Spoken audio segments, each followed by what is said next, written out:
The year was 1847. In the dusty, forgotten town of Cedar Ridge, Texas, the sun glared mercilessly down on a small crowd gathered at the steps of the old courthouse. The air shimmered with heat, the ground cracked and dry beneath worn boots. A sharp wind kicked up the dust, stinging eyes, filling mouths, settling on rough clothes like an unwanted reminder of the land's cruelty. On that day, the courthouse steps served not as a place of justice, but as a stage for shame. Wooden crates lined the edges of the platform, as if they might contain cargo instead of the lives being bartered. And there they stood, girls, daughters, young women no older than 17, their faces pale beneath layers of grime, eyes wide with silent terror. A father's debts had brought them here. A father's weakness. A father's desperation. He stood off to one side, leaning heavily on a cane, eyes fixed on the ground, unable to face what he had done. His coat, once fine, now hung loose and tattered. His hat shaded his face, but not enough to hide his shame. Each time a name was called, each time a bidder raised a hand, he flinched as if struck. The auctioneer, a thin man with a voice like a cracked whip, barked out the bids. His words carried over the silence of the townsfolk, who had gathered not to buy, but to watch, helpless, horrified, complicit. Mothers held their children close. Old men stared at their boots. Women wept quietly, their tears cutting lines through the dust on their cheeks. One by one, the girls were led away, trembling, swallowing back sobs. The buyers, ranchers, traders, drifters, never looked them in the eye. They simply nodded, handed over coin, and turned away as if buying livestock. And then at last only one girl remained. The youngest, barely 16. Her dress hung from her thin frame, the hem torn, the sleeves patched. She stood barefoot, the boards of the platform rough against her skin. Her hands, clenched at her sides, trembled despite her effort to appear brave. Her eyes searched the crowd, desperate for a familiar face, a kind soul, any sign that someone might stop this. But no one met her gaze. The townsfolk could not bear it. The auctioneer cleared his throat. The girl's breath hitched. The father turned his face away. "Final lot of the day," the man called out. "Who'll start the bidding?" A silence fell. The kind that roars louder than any storm. The kind that fills a soul with dread. And as the dust swirled around her bare feet, the girl felt the weight of the world pressed down, heavier than any chain. The silence that followed the auctioneer's call stretched long and heavy, as if the town itself had stopped breathing. No hand rose at first. No voice dared break the terrible pause. The girl stood frozen, her heart pounding so loudly in her chest that it drowned out the creak of the wooden platform beneath her feet. And then, like vultures circling, the bidders began to stir. A man with a scar down his cheek spat in the dust and stepped forward, his boots thudding heavily. "I'll start at $5, he said, his voice oily and sure, as if he'd already claimed her in his mind. The auctioneer, eager to close the day's business, nodded quickly. $5 to Mr. Crane. Do I hear 6? A ripple went through the crowd. Whispers rose, some disgusted, some resigned. The townsfolk watched as the bidding began in earnest. 6, called out a rancher known for his harsh hand with livestock and family alike. His beard bristled as he smirked, eyes raking over the trembling girl. 7, came another voice, this one from a trader passing through, a man who had bartered in flesh before. The girl's breath came faster. Her hands balled into fists, nails digging into her palms. Her gaze darted between the bidders, the faces of men who saw her as nothing more than a prize to claim, a burden to bear, or a tool to use. On the edge of the crowd, the father swayed slightly, as if the weight of his sins had finally become too great. His cane sank deeper into the dust, his shoulders slumped in defeat. Each bid was another blow, another reminder of how far he had fallen. His debts, gambling, poor harvests, failed business deals, had consumed him, leaving nothing but this last, cruel option. The townspeople turned their faces away, unable to stop what they knew was wrong. They had watched as the other daughters were sold off, powerless, complicit in their silence. A few muttered prayers beneath their breath. Others simply stared at the ground, wishing the moment would end. And then, through the haze of dust and heat, a figure stood apart from the crowd. He did not step forward. He did not raise a hand. He simply watched, his hat casting a shadow over his face, his coat long and worn from travel. His boots were dusty like the rest, but his stance was solid, unmoved by the chaos of the auction. A widower, they said, a man who had buried his wife 2 winters past, who spoke little, and who kept mostly to himself on a ranch beyond the northern ridge. His name was known but seldom spoken. Daniel Wren. A man of quiet strength, of few words, but of actions that spoke volumes. Daniel's eyes, hidden beneath the brim of his hat, watched the scene with a gaze that burned hotter than the midday sun. His hands rested at his sides, fingers relaxed but ready. He did not shift. He did not fidget. He simply watched. The girl, the bidders, the father, the crowd. The bidding climbed. 8. The trader called, eager, greedy. 9. Barked the rancher, his voice rough with drink. The auctioneer licked his lips, sensing the end drawing near. The girl's fate sealed with each rising dollar. Daniel did not move. But his presence began to ripple through the crowd. A woman standing nearby glanced at him as if seeking comfort in his stillness. A boy tugged at his mother's sleeve, pointing toward the man in the shadowed hat. The sheriff, leaning against a post, straightened slightly as if aware that something was shifting, though he could not say what. The bidders grew louder, bolder. 10. Crane shouted, eyes gleaming. 11. The rancher snapped back, his voice sharp. The girl swayed where she stood, the heat, the fear, the weight of it all nearly too much. Daniel took one slow breath. His gaze lifted slightly, enough that his eyes caught the light, enough that those nearest could see the resolve in them. He stepped forward. Just once. A single step. And with that, the storm of bidding faltered. The rancher hesitated, frowning. The trader looked uncertain. Even Crane's smirk faded, confusion flickering in his gaze. Daniel said nothing. He did not need to. His step, his stance, his silence, it spoke louder than their shouts. The auctioneer cleared his throat, uneasy now. $11 going once, but the crowd was no longer watching the bidders. They were watching the man who had taken a single step forward. Daniel stood still, waiting. Watching. His moment had not yet come. But when it did, the world would change. The auctioneer wiped his brow with a trembling hand, eyes darting between the bidders and the man who had taken a single, deliberate step forward. The sun pressed down, hot and unrelenting, as if the heavens themselves bore witness to the injustice playing out on the courthouse steps. $11 going twice. The words barely left his mouth when Daniel's voice, low and steady, cut through the stifling air like a blade. No more. The crowd fell silent. Even the restless horses tied to the hitching post seemed to pause, their ears pricking at the sound. The auctioneer blinked, confused. Sir? Daniel took another step, slow and sure, boots stirring small clouds of dust. He stopped at the edge of the platform, where the girl stood trembling, her eyes wide with fear and disbelief. I'll not see her sold like cattle, Daniel said, his voice carrying to every corner of the square. I offer no coin. I offer my name. A gasp rippled through the crowd. The bidders fell still, their greed checked by the weight of his words. The rancher's mouth worked soundlessly, the trader shook his head in disbelief, and Crane cursed under his breath, spitting into the dust at his feet. The auctioneer looked flustered, glancing at the father, then back at Daniel. Sir, this is an auction. The law, the law. Daniel's eyes burned beneath the brim of his hat. What law says a man can sell his child, but no man can step forward to protect her? Murmurs rose from the crowd. The sheriff shifted where he stood, unsure whether to intervene or let the moment play out. Mothers clutched their children tighter.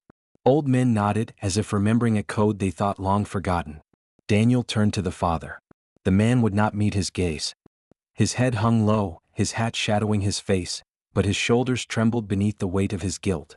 I'll give her my name, Daniel said again, softer now but no less firm. A place in my home. A life free of chains. The girl's eyes filled with tears, not of fear this time, but of something she hadn't felt in so long she'd almost forgotten what it was. Hope. The auctioneer hesitated, the ledger trembling in his hands. Sir, I don't know if... Daniel stepped fully onto the platform now, standing beside the girl. His presence was steady, unshakable. Then let the town decide. Let them see what's right and what's wrong. The crowd watched, breath held, hearts pounding. No one raised a hand to bid again. No one dared challenge the man who had turned an auction into a rescue. The auctioneer, seeing no other path, lowered his ledger. The lot is closed, he said quietly.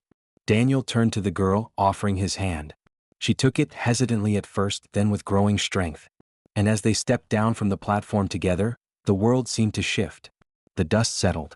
The sun, still burning hot, felt somehow less cruel.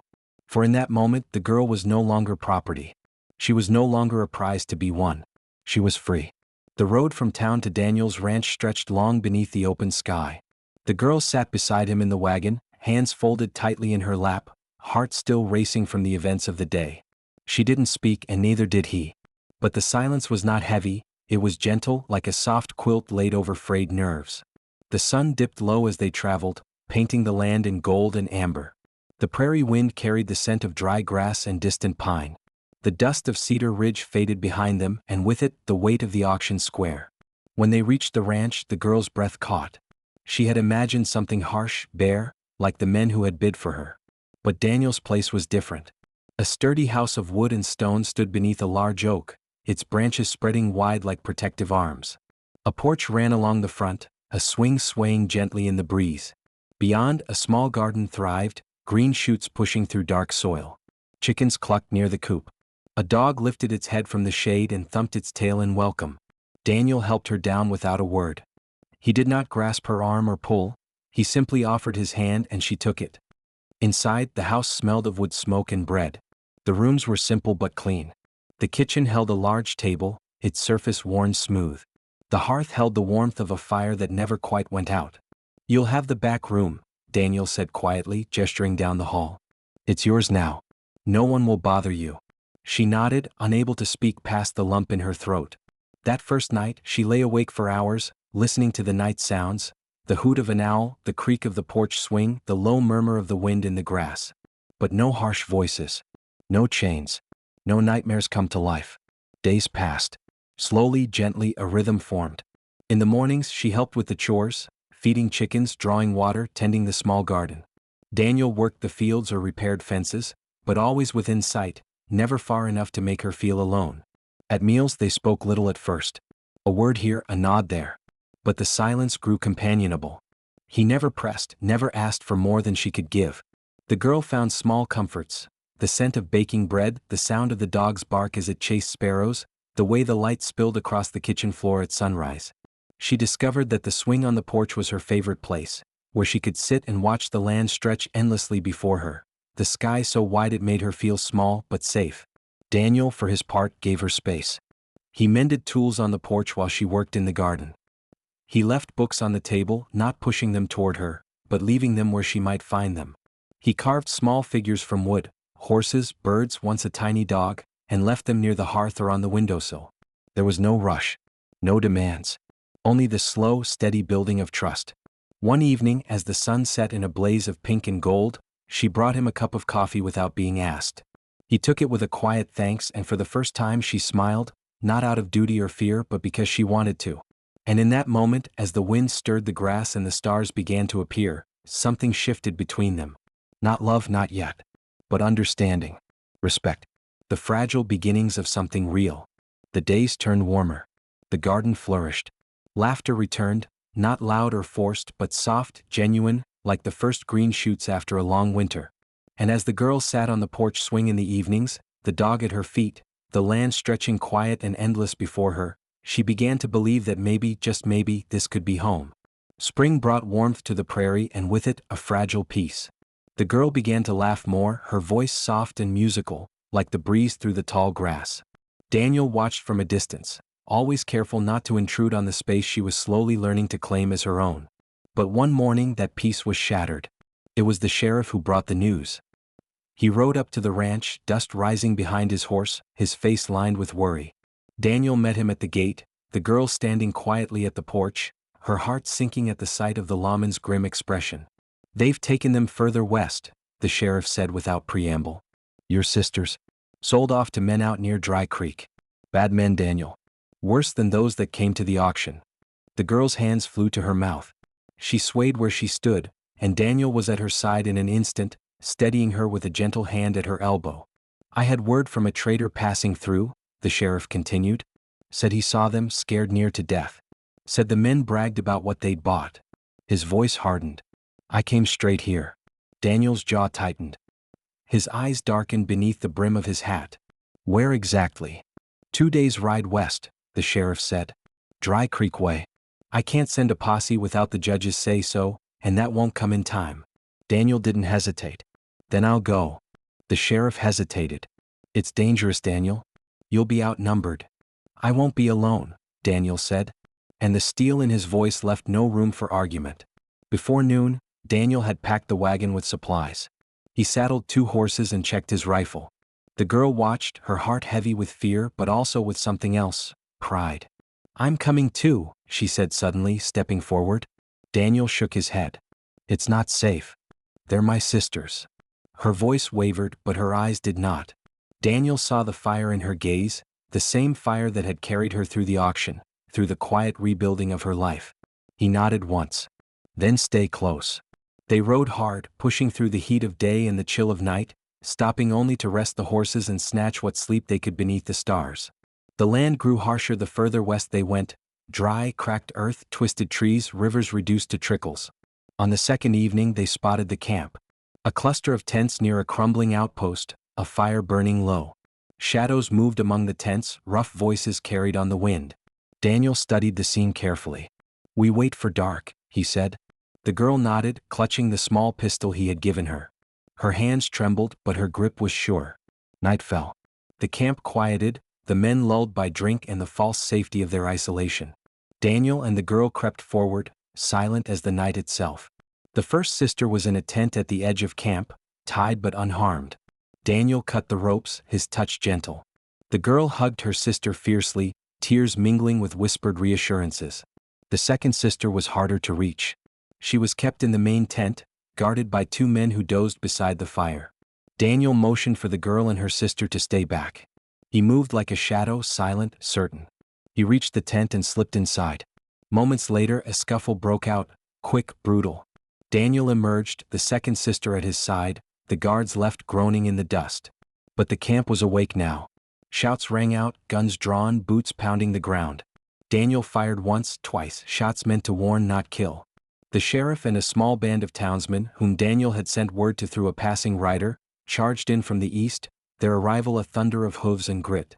The would-be captors scattered, outmatched, their courage failing beneath the combined force of justice and fury.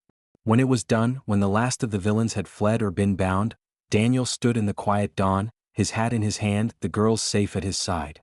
The sheriff clapped him on the shoulder. "You've done more than most would dare, Daniel. You've given this town a reason to hold its head high again." But Daniel only looked at the sisters, at the girl who had stood beside him through it all. "They're going home," he said simply. And as the sun rose, casting light on the battered camp and the road ahead, the small group turned east, toward safety, toward hope, toward home. The journey home felt different. Where once the road had stretched long and lonely beneath a merciless sun, now it seemed softer somehow, as if the land itself welcomed them back. The sisters rode together in the wagon, wrapped in blankets, their faces drawn but their eyes bright with relief. The girl rode beside Daniel, her gaze steady on the horizon, where the shape of the ranch slowly took form. When they reached the gate, the dog barked, running to greet them, tail wagging so hard it stirred up little puffs of dust. The house stood just as they had left it, sturdy, strong, waiting. The oak tree's branches swayed gently in the breeze as if in blessing. Daniel helped each sister down, his hands gentle, his voice low with reassurance. The girl lingered on the porch, her hand resting on the post, her eyes sweeping over the land that had become home. For the first time in what felt like forever, her family was whole again. That evening they shared a meal at the big wooden table. It was simple, stew, bread, fresh water, but to them it tasted richer than any feast. The sisters spoke in quiet voices, telling pieces of their stories, leaving out the worst of it, holding tight to the warmth of the hearth and the safety of the walls around them. Daniel listened more than he spoke. His eyes softened as he watched the girls eat, watched color return to their cheeks, watched them begin to believe in peace. He offered no grand speeches, no promises of forever. Only presence. Only the quiet, steady truth of his actions. Days passed, and the ranch filled with small sounds of life. The sisters helped in the garden, laughter returning in fits and starts. The youngest found joy in the chickens, naming each one, feeding them from her hand.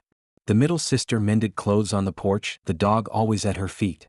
And the girl who had once stood on the auction block with terror in her eyes, found strength in the simple things. She rose with the sun, worked alongside Daniel, learned the land, the seasons, the rhythm of a place that gave without demand. In the evenings they sat together on the porch. Sometimes they spoke, of small things, the weather, the crops, a story from town. Often they sat in companionable silence, watching the stars appear one by one in the vast Texas sky. One night, as the breeze carried the scent of wildflowers, Daniel reached into his pocket and drew out a small ring. It was simple, silver, set with a single emerald. "This was my wife's," he said quietly, turning it over in his fingers. She'd want it to mean something still. If you'd like it, it's yours. The girl looked at him, at the honesty in his eyes, the gentleness in his voice. She accepted the ring, slipping it onto her finger. No words passed between them, but none were needed. The porch swing creaked softly as they sat together, the dog curled at their feet, the sisters' voices drifting through the open window as they prepared for bed. The world for that moment was still. The garden flourished, the porch was swept clean, the fields bore promise. The ranch became more than a refuge. It became a home built on quiet courage, on shared labor, on small kindnesses that wove themselves into something strong. And in that home healing took root. Slowly, gently, like the first green shoots of spring after a long, hard winter. Years passed, and the seasons turned over the land like pages in a book well read. The ranch grew not in size or wealth, but in the strength of the family that lived upon it. The oak tree's branches spread wider, casting shade over the porch where children's laughter rang out on summer afternoons. Daniel grew older, the lines on his face deepening, his hair touched with silver. But his hands remained steady, his gaze kind. The girl who had once stood barefoot on an auction block became a woman of quiet strength. She carried herself with dignity, her voice soft but sure, her eyes clear with purpose. The sisters thrived too.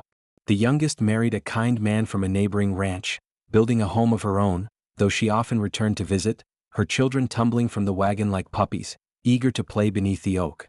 The middle sister became a teacher in the small schoolhouse that the town built, inspired by the courage she'd seen at the ranch. Cedar Ridge changed bit by bit. The auction block was torn down within a year of that terrible day. Where it once stood, the townsfolk raised a small garden, a place of quiet and growth. No daughter of Cedar Ridge would ever be sold again. Daniel and the woman who bore his wife's ring never spoke of love in grand words.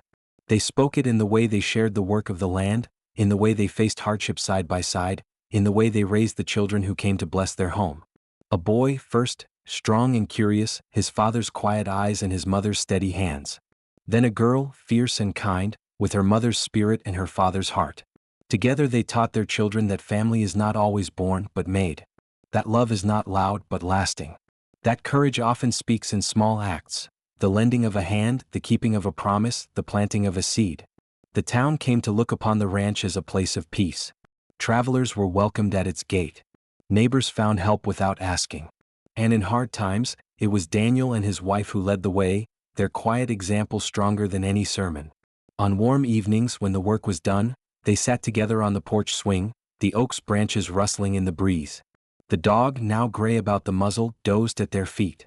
The children played in the yard, their laughter mingling with the song of crickets and the hum of the prairie wind. Sometimes a rider would pause at the gate, tipping his hat in respect before moving on. Sometimes a mother would bring her daughter to the garden in town, to sit beneath the tree that grew where the auction block once stood, and tell her of the day the town changed.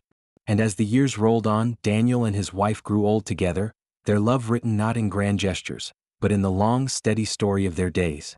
One autumn, when the leaves turned gold and red, the town gathered to honor Daniel, who had given so much without ever seeking praise. They placed a small plaque at the garden in town. It bore simple words, the only words they could agree upon: family is chosen. Love transforms. Daniel stood beside his wife as the townsfolk read the words aloud. He looked at her, at the children they had raised, at the sisters who had found their own paths, at the neighbors who had become friends, at the land that had given them all shelter. He tipped his hat, his voice quiet but sure. "We did it together," he said. And as the sun set over Cedar Ridge, casting the world in a soft glow, the ranch stood firm beneath the oak, the porch swing creaking gently, the house filled with the sound of voices, of laughter, of life. The land remembered. The town remembered. And in that place, carved from hardship and healed by kindness, the truth remained: family is chosen. Love transforms.